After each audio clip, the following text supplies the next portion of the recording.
I think what we need to do is make sure that the British public have confidence, whatever the variations in the net figures, have confidence that we have an immigration system which is fair, which is firm where it needs to be firm, but fair where it needs to be fair. And that's why we're reintroducing, as I've been insisting for some time now, proper border control. So we not only count people as they come in, but we count them as they go out as well. So we know exactly who is and who is not in the country. And also why I've advocated, and this coalition government has already acted, to make sure that the freedom to move around Europe, a freedom that many millions of British people have benefited from themselves, is not the same as the freedom to claim, and that we separate those two things. Those are the reforms that we're introducing, and I hope over time that means that people will have confidence, whatever the net figures are, that we have a sensible, balanced immigration policy in this country. A net target is a somewhat silly thing to be preoccupied about, as the Conservatives are, because you could have 1 million people coming into this country, 1 million Brits leaving, and hey presto, you've met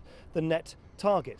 So of course we want to bring immigration down to levels that people find acceptable, but I think the net target it was always very foolish for the Conservatives to make that promise, and foolish now to break it, because a lot of the reasons that drive a net target, for instance the number of British people who leave Britain, are not necessarily in the control of the government of the day. And that's where I think the focus should be, on proper border controls, count people out as well as we count them in, and making sure that freedom to move across the European Union is not held to be the same as freedom to claim benefits.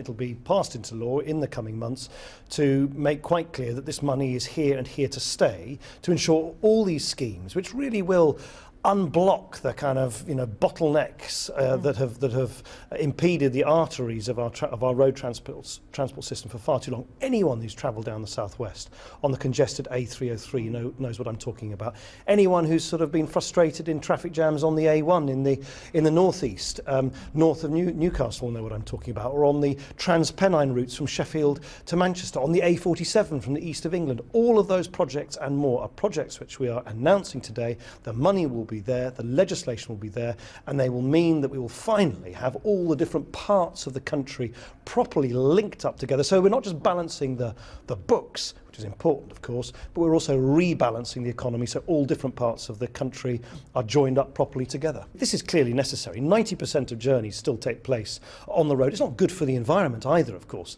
to have all these bottlenecks, have all the air pollution associated with it. I'm later in the day going up to Manchester and highlighting there the significance of the announcements we're making about the Transpennine routes. That's an area we've got lots and lots of Labour MPs and far fewer Conservative and Liberal Democrat MPs.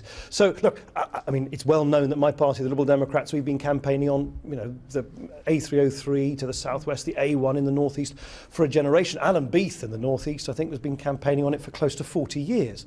But just because the campaigners finally have won their campaign, that doesn't mean this is done purely for political reasons. Thanks, Brennan. Thank you. Thanks very much. I'm here today to launch this great poster to mark what is the start of an election year, and it is an absolutely vital election for our country. I think the most important election in a generation. It has been a journey from a position where we were on the brink of bankruptcy to being one of the strongest and fastest growing economies anywhere in the Western world. A journey from having a nightmare deficit to seeing that deficit cut in half as a share of GDP. We have created, under this government, 1,000 jobs for every day that we have been in office. So we've been on a journey, and it's important that we stay on this journey. Now, I'm not saying that over the last 5 years we have solved every problem in our country. Of course not. But what I'm saying is we have made really important progress.